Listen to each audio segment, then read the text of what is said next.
Look at her stall, always full. It's not fair, her goods sell out first. She charms the customers, I swear.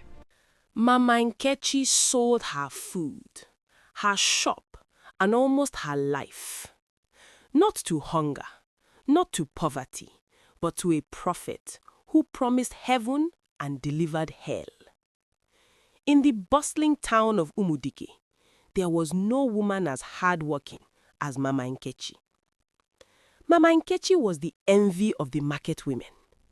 Her fabric shop was colorful like the rainbow. She was a woman who loved her family. Her husband, Maziokafo, was a quiet, hard-working carpenter. They had 2 children, Nkechi, a bright girl of 12, and little Obina, who was only 6. They were a family that worked together, ate together, and prayed together. But trouble does not ring a bell before it enters a man's house. The wind of change blows where it pleases. Trouble walked in one Sunday morning in the form of a flyer found on the ground. It was a bright red paper inviting everyone to the Embassy of Instant Miracles and Healing. The head of this church was Prophet Bazooka. They said when he shouted, demons would tremble. The flyer promised that enemies would die by fire. Mama Nkechi was so happy. It was as if she had seen a treasure lost for years, her laughter like someone that won a lottery. Mama Nkechi began attending this church. At first, it was just on Sundays. Then it became Tuesdays for Bible study. Then Thursdays for warfare prayers. Soon, Mama Nkechi was never home. The change in her was like day turning to night. One evening, the family gathered for dinner. Maziokafo and the children were waiting. Mama Nkechi walked in, her face stern. She looked at her children and shook her head. Ayayaya, holy, holy, holy, she chanted. Nkechi, she said, her voice hard. Prophet Bazooka has seen a vision. Your name is the reason we are not rich yet. From today, she announced, you are no longer Nkechi. That name is worldly. You shall be called Operation Sweep Them Away. The girl looked at her father confused. Mama Nkechi pointed at little Obina. And you, your name is no longer Obina. You are Heavenly Bulldozer. Maziokafo choked on his water. Heavenly what? Woman, are you mad? Her name is Nkechi. These are the names our ancestors gave them. Maziokafo stood up, his voice rising in anger. These are my children. You will not give them names like heavy-duty equipment. But Mama Nkechi did not see her husband anymore. She only saw a demon stopping her glory. She began to speak in tongues, loud and aggressive, drowning out the cries of her confused children. The home that was once peaceful had become a battleground. Weeks turned into months. The fabric shop, once full of customers, began to empty. Why? Because Mama Nkechi was never there to sell.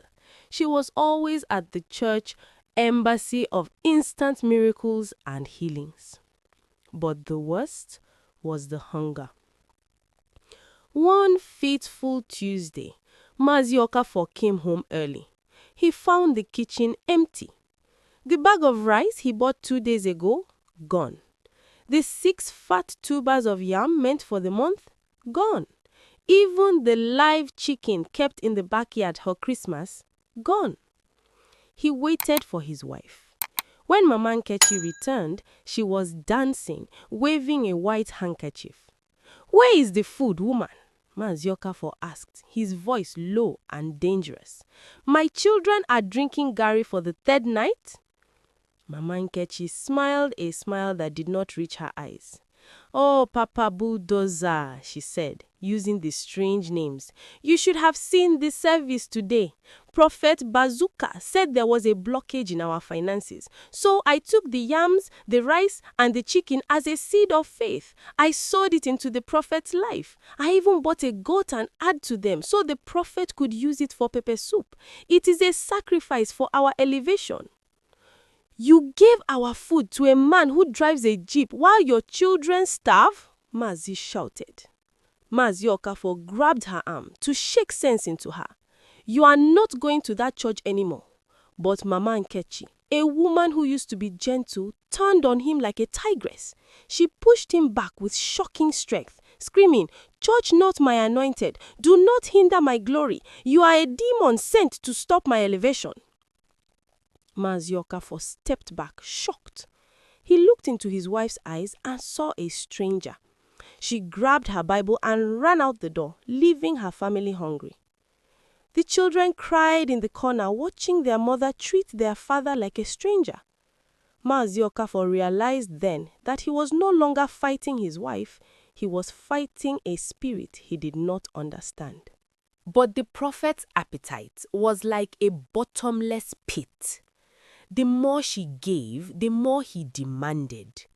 "There are 50 women here," he shouted. "God wants to make you deaconesses of the Most High, but the oil of ordination is costly. It is not for the poor in spirit. It costs 500,000 naira. Mama Nkechi had no money. Her bank account was empty, but she looked at her shop keys. Her shop was her legacy, passed down from her mother. She did not think twice. Without telling her husband, she called the buyer. She sold the shop, filled with expensive lace and Ankara, for pennies, a fraction of what it was worth.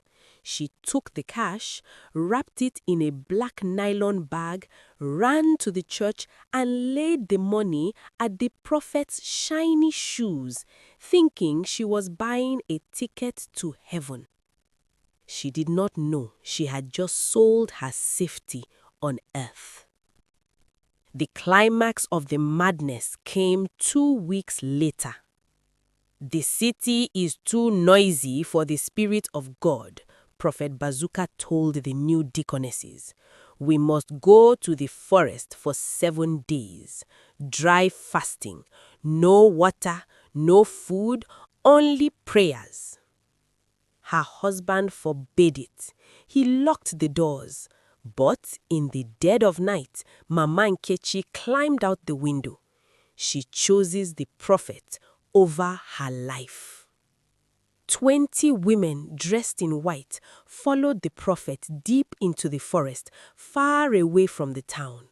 For 3 days, they sat on the bare ground, their lips cracked from thirst, their stomachs churned with hunger. On the 4th day, as the sun beat down on their heads, the prophet stood on an anthill. "Daughters of Zion," he bellowed, "the Spirit of God is about to descend. The glory will be too bright for human eyes. If you open your eyes, you will go blind. Close them tight and pray." Mama Nkechi was weak. She was dizzy, but she obeyed. She squeezed her eyes shut. She began to rock back and forth. "Send the fire, Lord. Send the fire." Mama Nkechi prayed harder than anyone. "Fire, fire. Bless me, Papa," she screamed. She heard rustling in the bushes. She heard heavy footsteps. She thought it was the angels. "The angels are coming," she whispered to herself. Then she heard a scream, a sharp, terrified wail from the woman beside her. Mama Nkechi accidentally opened one eye. What she saw made her blood turn to ice. Emerging from the trees were men with masked faces. They held machetes and heavy ropes. They were ritualists. And standing there, pointing at the women, was Prophet Bazooka. He was not praying. He was counting a thick stack of money given to him by the leader of the ritualists. The forest was a trap. The women were merchandise. Mama Nkechi tried to scream, "Daddy Prophet!" But just as they were being dragged deeper into the bush, a gunshot rang out. Then another. Okafor had not been sleeping. When he found his wife missing, he did not pray, he acted.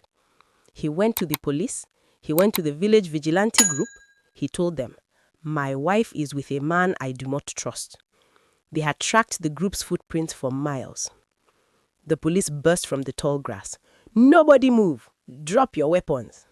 The prophet tried to run, but Mazi Okafor was faster. He tackled the false prophet, knocking him into the mud. The holy white suit was stained brown.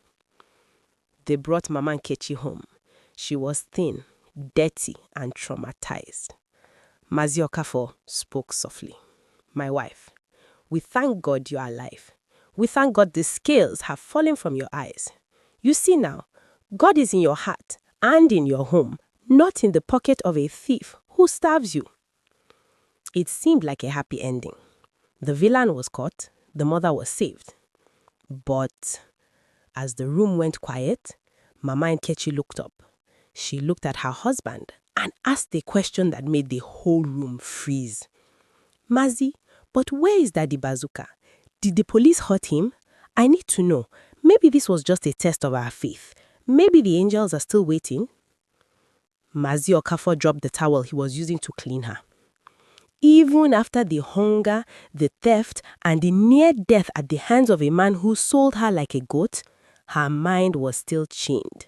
She was physically free, but her spirit was still in the false church.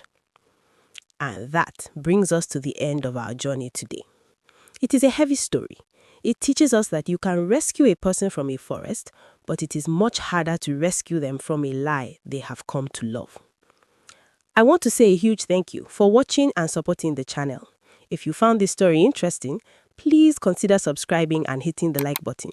Your support means the world to me and helps this channel grow every day. I'm curious, what was your favorite part of the story? Let me know below. Until next time, take care of yourself and have a wonderful day.